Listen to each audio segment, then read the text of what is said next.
Hey everyone, last year was very transformative for my personal finances. I had set quite a few goals, and I'm proud to say I was able to accomplish many of those goals. So now that we've begun a new year, it's really time for me to modify some of these goals and even set some new ones. So in today's video, that's what we're going to take a look at. We're going to look at my goals from last year, and then we're going to set some new ones. Let's get into it.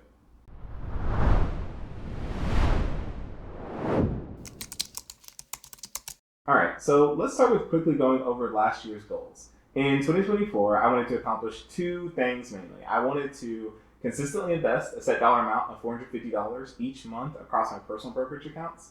And the second goal I had was to purchase my first investment property. So let's talk about each of those in a little bit more detail. First, we're going to start with the investment accounts. So this goal I did actually meet. So more specifically, I did invest $150 each month into each of my accounts at SoFi, Webull, and M1.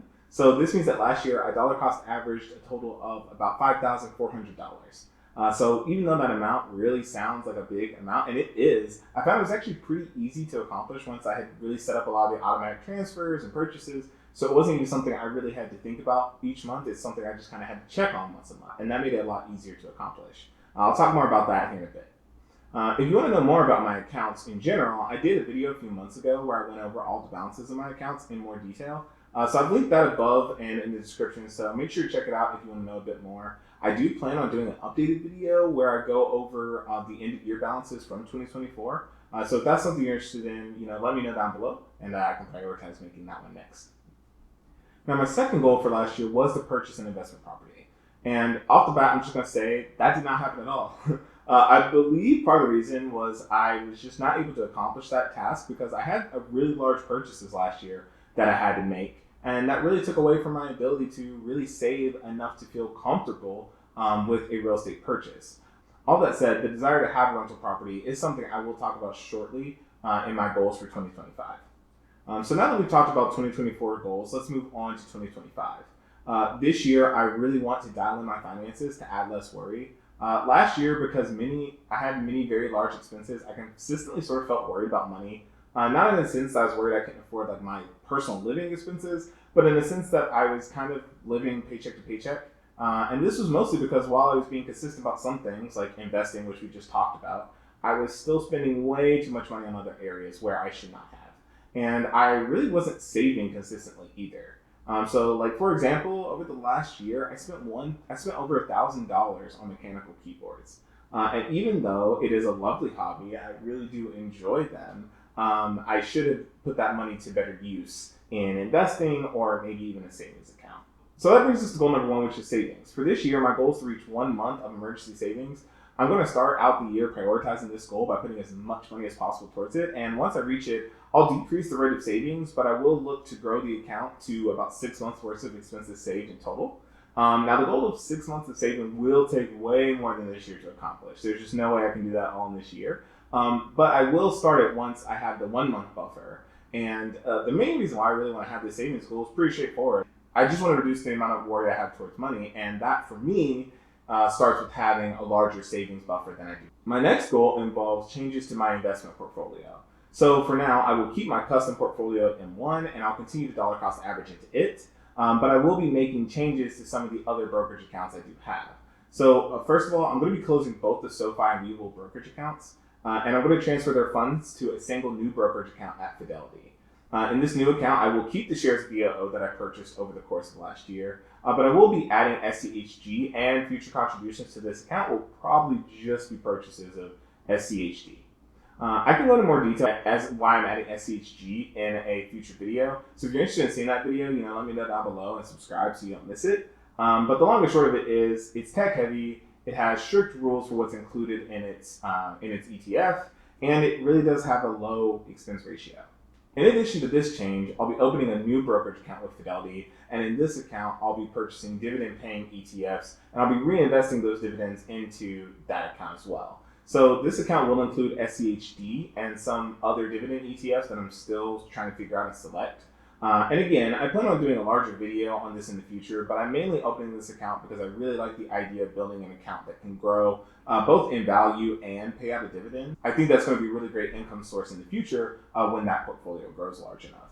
Now, as for the real estate property, I'm not planning on purchasing a rental property this year for a couple of reasons. First is, the more I consider the real estate market, the less I have become interested.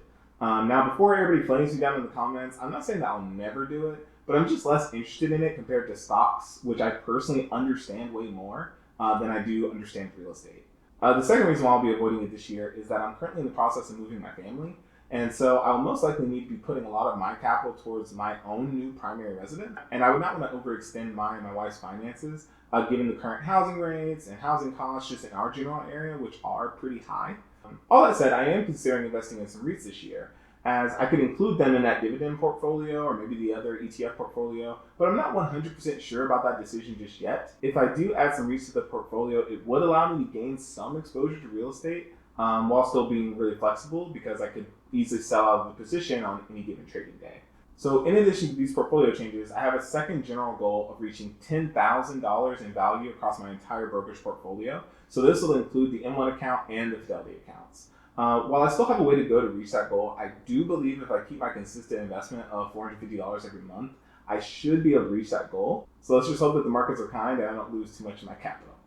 My final goal for this year really is simple, and it's to simplify my finances. Over the past year, I've come to really value simplicity. The less accounts I need to keep track of, the less time I spend going over my finances, and that time allows me to do other things I want to do, like make these videos, something I'm hoping to do more of in this new year. The first step I'm taking towards this is to close the Webull and SoFi accounts in favor of transporting those accounts to Fidelity. Again, the main reason I'm consolidating those accounts is to further simplify the accounts I need to keep up with. I have used SoFi and Webull throughout the entirety of 2024, and I generally don't like their platforms as much as I like Fidelity. And while we're on the topic of brokerage accounts, I do plan on doing a video where I talk about my experience with both Webull, SoFi, and even M1 and Fidelity. So if you're interested in seeing that, let me know down below, and make sure you subscribe so you don't miss it. Now, I've already started the process of transferring my assets over to Fidelity, and I'm hoping to close the other accounts before the end of Q1. But I do want to say, if you all are thinking about completing account transfers very similar to this, I'd recommend checking out this video, and I'll link it above, by Matt Duran. In this video, he gives some tips about things you should consider when you're completing an account transfer like what I'm doing, an ACAT transfer is generally how it's referred to.